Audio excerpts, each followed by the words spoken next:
Hi tears, good morning. எப்பவும் போல் டே வந்து morning வந்து 6:30க்கு ஸ்டார்ட் ஆகிடுச்சு.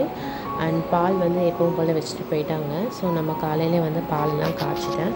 ஏன்னா எப்போவுமே எந்திரிச்சோன்னா ஃபர்ஸ்ட் வந்து பால் தான் காய்ச்சுவேன். ஏன்னா அது வந்து பார்த்திங்க அப்படின்னா டக்குன்னு வந்து தம்பி எந்திரிச்சிட்டான் அப்படின்னா அவனுக்கு வந்து நம்ம பால்லாம் வந்து எந்திரிச்ச உடனே ஆற்றி கொடுக்குற மாதிரி இருக்கும். ஸோ அதனால் நம்ம அப்போ வந்து அவசர அவசரமாக காய்ச்சிட்டு இருக்க முடியாதுல்ல.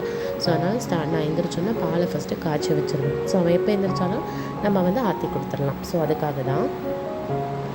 அண்ட் அதே மாதிரி இன்றைக்கி வந்து நிறைய வேலை இருந்தது. ஏன்னா நம்ம இப்போ தான் வீடெல்லாம் ஷிஃப்ட் பண்ணி வந்திருக்கோமா. ஸோ இன்னும் வீடை வந்து ஃபுல்லாக வந்து எடுத்து வைக்கவே இல்லை. இன்னும் நிறைய வேலை வந்து பெண்டிங்கில் தான் இருக்குது. ஏன்னா நம்ம தம்பியை வச்சுக்கிட்டு வந்து சொல்லப்போனால் உண்மையாக செய்யவே முடியல. நம்ம ஒன்று எடுத்தோம்னா அவன் ஒன்று எடுத்து கீழே போடுறான். நம்ம ஒரு இடத்துல வைக்கிறது அவன் எடுத்து போகிறது. இதே மாதிரி தான் வந்து எனக்கு பண்ணிகிட்ருக்கான். என்னால் இன்னுமே வீடை ஃபுல்லாகவே க்ளீன் பண்ணி முடிக்க முடியல. ஸோ எப்போ தான் வந்து இந்த வீடு ஃபுல்லாக க்ளீன் ஆகுமோ அப்படிங்கிற மாதிரி எனக்கு இருந்துகிட்டே இருக்கு. ஏன்னா லேடிஸ்க்கு எப்போவுமே இந்த ஒரு இது இருக்கும். ஏன்னா வீடு க்ளீனாக இருந்தால் மட்டும்தான் நமக்கு வந்து ஒரு சாட்டிஸ்ஃபேக்ஷனாகவே இருக்கும். இல்லைனா வந்து ஏதோ மாதிரி இருக்கும், பார்த்துருக்கீங்களா? ஸோ எனக்கும் அதே மாதிரி ஒரு ஃபீல் தான் இப்போ இருக்குது. அண்ட் சிம்பிளாக வந்து பார்த்திங்க அப்படின்னா காலிஃப்ளவர் வந்து நான் குழம்பு வச்சுட்டு ரசம் வச்சு சாதம் வச்சுட்டேன். லாஸ்ட்டாக வந்து நாங்கள் வந்து முட்டை மட்டும் வந்து வேக போட்டுக்கிட்டு சாப்பிட்டாச்சு.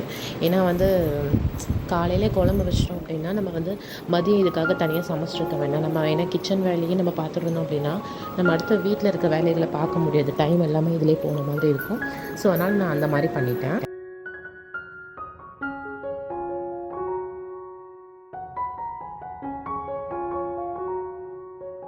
தம்பிக்கு வந்து பார்த்திங்கன்னா நான் காலையில் எதுவும் செய்யலை. ஏன்னா ராகி ஊற வைக்க மறந்துட்டேன் நைட்டு. ஸோ அதனால் நான் சாதத்தில் ரசம் ஊற்றி நல்லா பிசைஞ்சு முட்டை வேக வச்சதை வச்சு ஊட்டி விட்டேன். அவனும் சாப்பிட்டுட்டான்.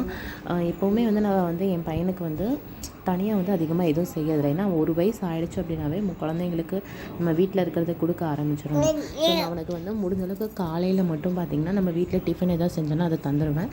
இல்லைனா அவனுக்கு ராகி இல்லை அவுல், சவப்பவுல், வெள்ளை அவுல், இல்லைனா இந்த குதிரைவாளி அரிசி இந்த மாதிரி ஏதாவது பண்ணி கஞ்சி வச்சு கொடுத்துருவேன்.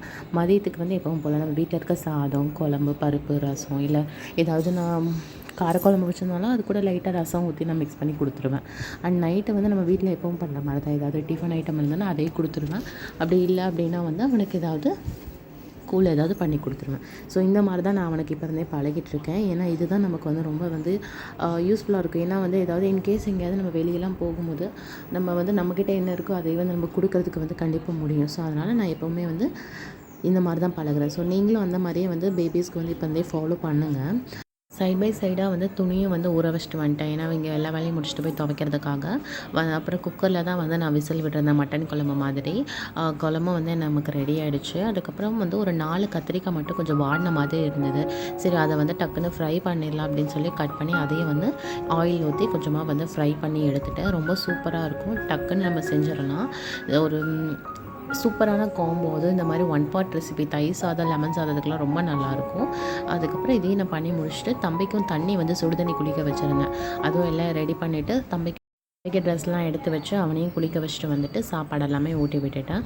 ஸோ இதே மாதிரி வந்து உங்களுக்கு நிறையா வந்து டிப்ஸ் அண்ட் ட்ரிக்ஸ்லாம் நான் ஷேர் பண்ணுறதை தெரிஞ்சுக்கணும் அப்படின்னா மறக்காமல் நம்ம சேனலை சப்ஸ்கிரைப் பண்ணிக்கோங்க. நம்ம வீடியோக்கு ஒரு லைக் கொடுத்துருங்க.